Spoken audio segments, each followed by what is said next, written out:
Also, you know what else is established is that is the very one who would decree to first of all rebuild the temple is named 150 years before he's born. Cyrus. That saith of Cyrus, he is my shepherd.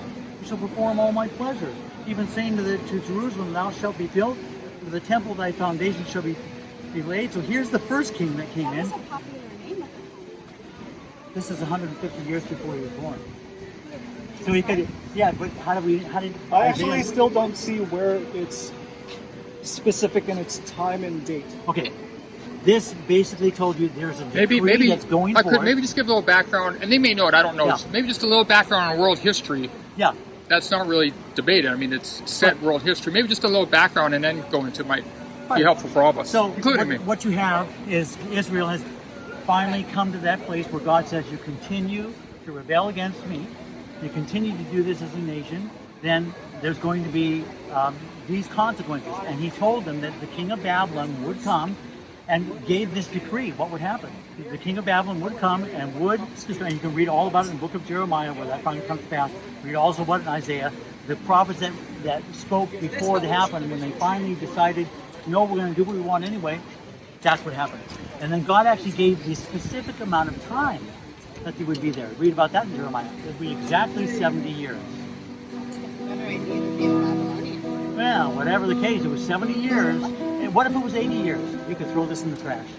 But it was 70 years, exactly like God had decreed. So 70 years, and then at the same time, God is telling you, who fulfilled that specific prophecy about the captivity of Jerusalem, gives you the name of the king that was ordered that the temple be rebuilt, and then he gives you the time.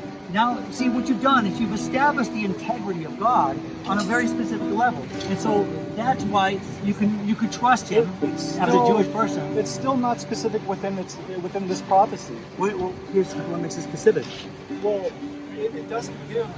It doesn't give the date of that the decree would come. It just says the decree is going to come, but it's at the end of 70 years, so that the decree is going to come. But it could have been at the end of 70 years of something else. So there are plenty of things that came at the end of 80 years or 90 years or 50 years. But this happened to happen at the end of 70 years, so it's seen as a fulfilled prophecy. But No. What's seen is that the 70 years is a prophecy that we haven't really connected to this. All I'm saying is that when the 70 years came, then there would be a decree afterwards. And he didn't even say when; he said after that. So you don't start the clock until the unlikely thing happens that a king is going to come and say, "Hey, rebuild this." But again, that decree did come. That's historically true. But as unlikely as it is, it's still not specific. Okay, is that a specific date right there? That one is, but it doesn't say it in there. No, it does. Where it doesn't say March 13, it says when the decree comes. Right. What I'm saying is that. So when did the decree come? It would have been much easier to just put that date in there, right? Instead of, because it's a specific date, and it would be more specific, right? Whereas I could say 70 years from now, or I could say God already did that. He already fulfilled the 70 years, and so that was very specific. But what he's saying is he's adding two prophecies together. There will be a decree that already was a prophecy, and that decree did come to rebuild Jerusalem. It says now start the clock from there, because after that, very specifically, there will be 483 years. And then Messiah will be cut off, but not for himself. And what he was cut off for? I have that answer right here. Let me grab this here. This is very important because I forgot I have right here. It says right here. It says, he was taken from prison and from judgment, and who shall declare his generation? For he was cut off out of the land of the living. Cut off. Right, but we're moving cut off. on.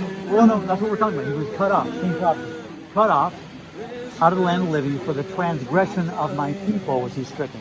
Right, and so that, again, like I said, this is 530, so he knew about this prophecy. Daniel, but that's Psalm? Isaiah. This is Isaiah 53. Isaiah 53. How come you have these here? Because they're fulfilled. You can look in the New Testament and see where these were individually fulfilled in the New Testament. I'm looking in here to say, hey, look, when you're doing a Bible study, you can find out, Messiah would be cut off, but not for himself. That's where you go to the New Testament. You're going, okay, that's what it says right here. You can actually read it here in Psalm 38 as well. But Matthew 11:28, it says, come unto me, all you that labor and are heavy laden, and I will give you rest. for I am meek and lowly. So he takes the low place and he offers that to you.